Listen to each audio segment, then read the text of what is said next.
पानी के बिल की ज्यादा वसूली से कारोबारी नाराज। शिमला के कारोबारी होटलों में ताले लगाकर चाबियां सौंपने की तैयारी में। मुख्यमंत्री सुक्खू और विधायक हरीश जनार्था से करेंगे मुलाकात। भरमौर के विधायक बिना किसी वेतन भत्ते के न्यूरो सर्जरी के मरीजों को देना चाहते हैं सेवाएं। भाजपा विधायक डॉक्टर जनक राज ने निःशुल्क सेवाएं देने की अनुमति के लिए मुख्यमंत्री को लिखा पत्र। बारिश और बर्फबारी से चुराह में जनजीवन अस्त व्यस्त। भूस्खलन से 2 दर्जन से अधिक संपर्क मार्ग हुए प्रभावित। बारिश से अवरुद्ध हुए 25 मार्गों को खोलने का प्रयास जारी। और पंडोह के पुलिस मैदान में आयोजित होगी राष्ट्रीय पैरा क्रिकेट प्रतियोगिता। 4 और 5 फरवरी को आयोजित हो रही प्रतियोगिता में 6 टीमें लेंगी भाग। एसडीएम सदर ने स्पोर्ट्स टी शर्ट को किया लॉन्च।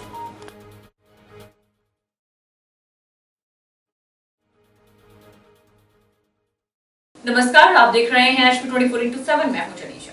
हिमाचल प्रदेश 14वीं विधानसभा में पहली बार चुनाव जीतकर आए 23 विधायकों के लिए आयोजित हुआ 2 दिन का प्रशिक्षण संपन्न हो गया। इस कार्यशाला में पार्लियामेंट रिसर्च स्टडीज की टीम द्वारा विधायकों को प्रशिक्षण दिया गया। विधानसभा अध्यक्ष कुलदीप सिंह पठानिया ने कहा कि विधायकों को संसदीय प्रक्रिया और संवैधानिक विषयों पर नियमों का ज्ञान होना आवश्यक है। विधायक के लिए समय की सीमा अवधि में अपनी बात को रखना, ऑनलाइन कामकाज निपटाना और उसे प्रभावी रूप से प्रस्तुत करना जरूरी है। इसके लिए 2 दिन का प्रशिक्षण कार्यक्रम नए विधायकों के लिए काफी कारगर साबित होगा। वो जो विधानसभा के अंदर जो नियमावली है, किस प्रकार की व्यवस्था अंदर होती है, कैसे जो है कामकाज करने की रूपरेखा है, उससे वो अवगत कराए जाएं। जो उनके चुनाव क्षेत्र के विषय हैं उनको किस प्रकार से रखना है, और चुनाव क्षेत्र के विषयों के अलावा प्रदेश के विषय हैं जिसके ऊपर हर विधायक को जानकारी होना, प्रदेश की जो आर्थिकी है उसके बारे में जानकारी होना, प्रदेश की क्या आवश्यकताएं जरूरतें हैं उसकी जानकारी होना, और किस प्रकार से दृष्टिकोण जो है जिसको जिम्मेवारी मिली है, जिस दल को मिली है उसको निभाना है और उनका अपना क्या दायित्व है, इन सब विषयों की जानकारी देने के लिए जो है ये 2 दिन की कार्यशाला यहाँ हुई है। और इसके समापन पर आज हमारे माननीय नेता प्रतिपक्ष जयराम ठाकुर जी और हमारे माननीय संसदीय कार्य मंत्री, उद्योग मंत्री, आयुष मंत्री माननीय श्री हर्षवर्धन चौहान जी विशेष रूप से यहाँ उपस्थित हुए हैं। उधर नेता प्रतिपक्ष जयराम ठाकुर ने कहा कि इस बार विधानसभा में 23 नए विधायक पहली बार चुनकर आए हैं, जबकि 3 विधायक उपचुनावों में जीतकर आए हैं। ऐसे में आयोजित प्रशिक्षण के लिए काफी लाभदायक साबित होगा। ऐसे में प्रदेश के बजट सत्र से पहले ये प्रशिक्षण लाभदायक होगा। हिमाचल प्रदेश की 68 विधानसभा की इस विधानसभा के अंदर 23 ऐसे विधायक बनकर के आए हैं जो पहली बार विधायक बनकर के आए हैं। स्वाभाविक रूप से वो प्रभावी ढंग से अपने क्षेत्र के मुद्दे, जनहित के मुद्दे यहाँ हाउस के अंदर रखें, नियम के अनुरूप रखें, और जो हमारे यहाँ व्यवस्था विधानसभा के अंदर रहती है उसके अनुसार रखें। उस दृष्टि से सभी के लिए बहुत आवश्यक होता है कि जो मिनिमम कम से कम जो गाइडलाइंस थोड़ी जानकारी के रूप में उनको दी जाए ताकि वो अपनी बात को विधानसभा के अंदर नियमों के अनुसार कह सके। तो उस दृष्टि से ये बहुत बेहतरीन एक प्रयास है और विधानसभा अध्यक्ष महोदय जी को मैं इस बात के लिए धन्यवाद भी देता हूं कि सभी विधायकों का प्रशिक्षण की शुरुआत अपने विधानसभा के बजट सत्र के शुरू होने से पहले आपने कर दी। तो एक अच्छी शुरुआत है। बहुत चीजें सीखने को मिलती हैं और बहुत सारी चीजें ऐसी जो विधानसभा के अंदर उनको पहली बार रखनी है, उसको रखने का जो है एक कैसे हमने प्रभावी ढंग से अपनी बात को कहना, उसके राजधानी शिमला के होटल कारोबारी प्रॉपर्टी टैक्स और पानी के कमर्शियल बिल से ज्यादा वसूली करने पर काफी नाराज है। होटल कारोबारियों ने सरकार से इस पर पुनर्विचार करने को कहा है।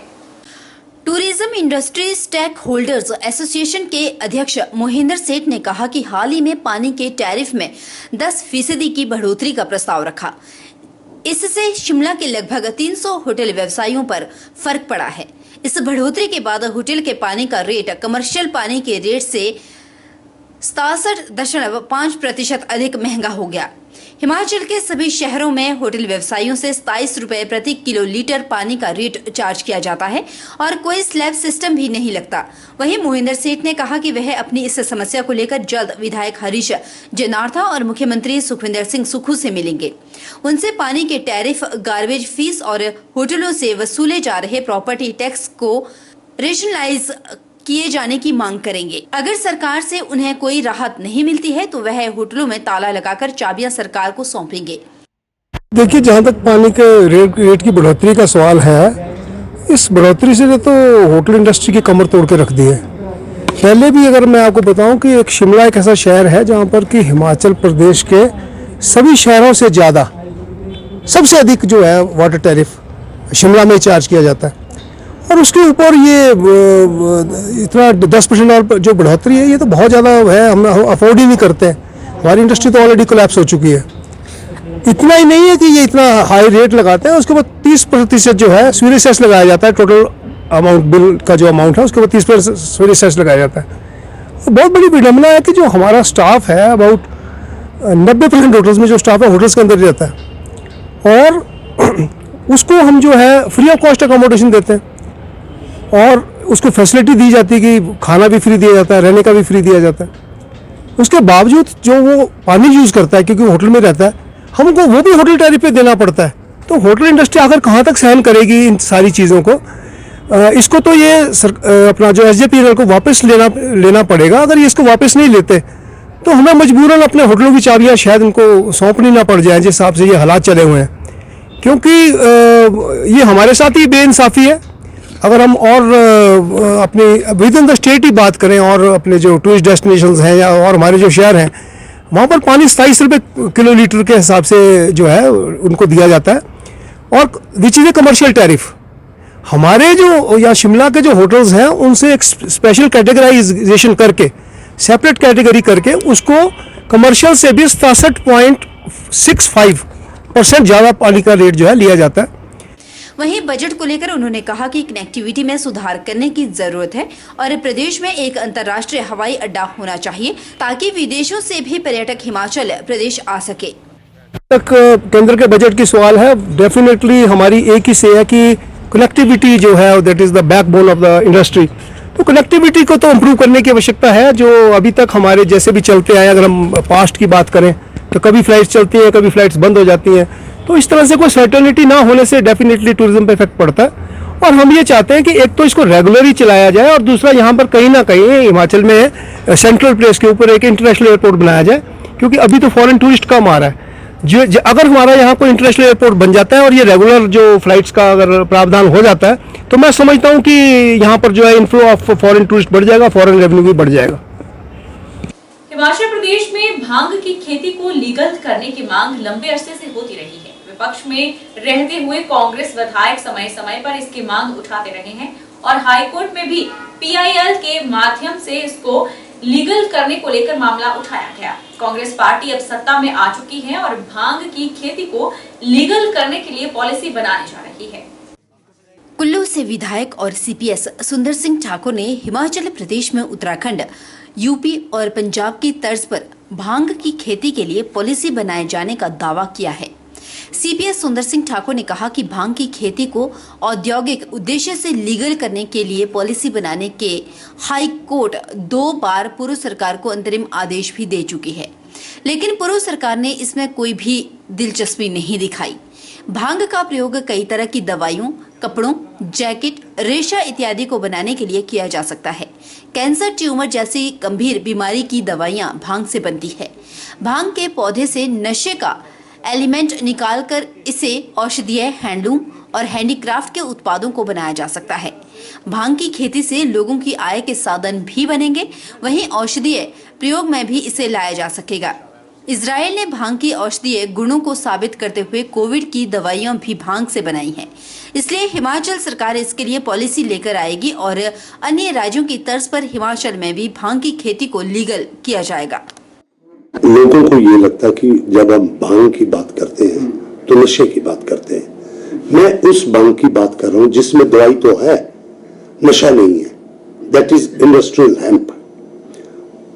इंडस्ट्रियल प्लांट एक ऐसा प्लांट है जिसमें नशे वाला पार्ट विल बी बहुत ही, जो कि मतलब नहीं के मुकाबले उसमें नशा नहीं होगा, लेकिन उसमें जो सीबीडी होगा, सीबीडी जिससे दवाइयां बनती है वो भरपूर होगा, जिसमें कैंसर की दवाइयां बनेगी, अल्जाइमर, आर्थराइटिस, बहुत सारी जो दर्द निवारक दवाइयां बनेगी। और ये इसके ऊपर मैंने खुद, हमारे यहाँ पे एडवोकेट देवन खन्ना जी हैं जिनको मैंने खुद सपोर्ट किया है, और उन्हें एक पब्लिक रिप्रेजेंटेटिव होने के नाते हमने पीआईएल जो है हाई कोर्ट में डाली है। और मुझे खुशी है कि 2 बारी हाई कोर्ट ने इंटरिम ऑर्डर देते हुए पूर्व सरकार को कहा कि आप पॉलिसी बनाइए जो भांग की खेती फॉर इंडस्ट्रियल पर्पस, इसका रेशा, इसकी जैकेट्स, इसके कपड़े और दवाइयां, उसके लिए पॉलिसी बनाइए। ये एक प्राकृतिक पौधा है, इसे हमने नहीं उगाया है, प्रकृति में ये उगा है।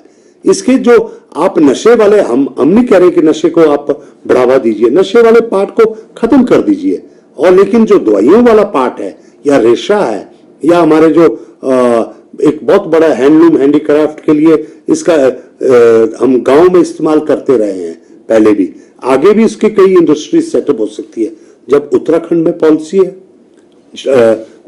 जम्मू कश्मीर में पॉलिसी है, इवन पंजाब में पॉलिसी है, बिहार में पॉलिसी है, उत्तर प्रदेश में तो भांग की जो आम बिक्री है, वाराणसी में मुख्य प्रधानमंत्री जी का जो इलाका है वहां पे तो भांग का बड़े भारी उत्पाद ओपन बेचे जाते हैं। तो ऐसा क्यों है कि हिमाचल में ही हमने पॉलिसी नहीं बनाई है?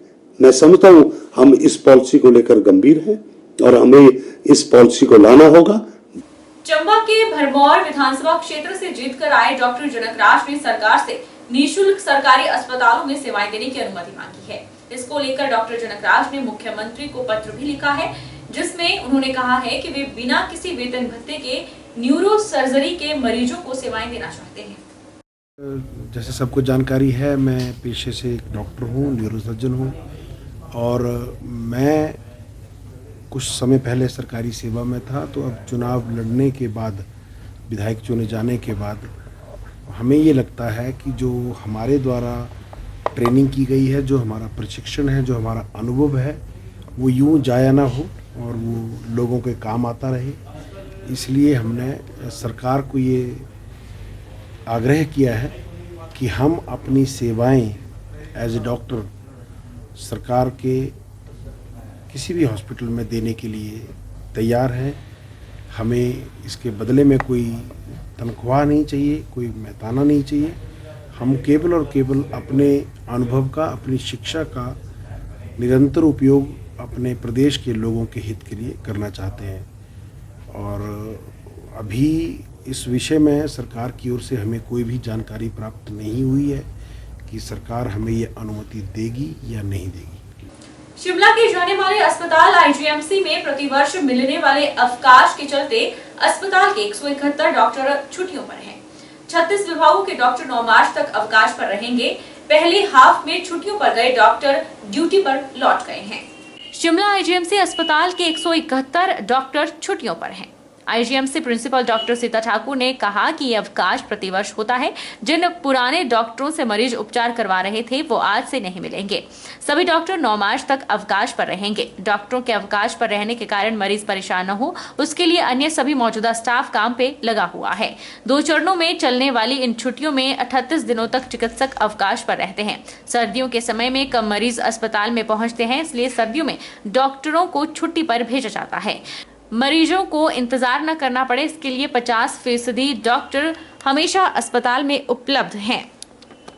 तो जितने भी डॉक्टर्स हैं और रेजिडेंट्स हैं, सीनियर रेजिडेंट स्पेशली, तो वो आधा छुट्टी पे जाता है, फिर वो वापस आते हैं, और जो पहले मतलब फर्स्ट हाफ में काम कर रहे थे वो छुट्टी। तो अभी हमारे कल से जो छुट्टी पे गए थे उन सब लोगों ने ज्वाइन कर लिया। उसमें से बहुत सारे डिपार्टमेंट्स के HODs भी हैं, वो ज्वाइन कर लिया, और जो काम कर रहे थे वो अभी छुट्टी पे जाएंगे बिगिनिंग। सब डिपार्टमेंट में जितने भी डॉक्टर आधे मतलब किसी में मान लो 10 हैं तो 5-5 जाते हैं, किसी में 4 हैं तो 2-2 जाते हैं, हाफ ऑफ द स्टाफ।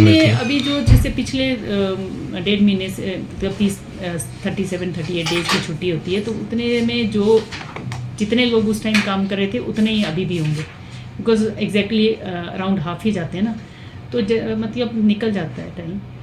और पेशेंट्स को थोड़ा सा ज़रूर मतलब जब सारे वर्किंग होते हैं उससे थोड़ा सा ज़्यादा थोड़ा वेट करना पड़ता है, बट अदरवाइज को सारे मरीज देखे जाते हैं। डलहौजी विधानसभा क्षेत्र के भलई नामक स्थान पर मिंजर अस्पताल के सौजन्य से 1 दिवसीय स्वास्थ्य शिविर का आयोजन किया गया।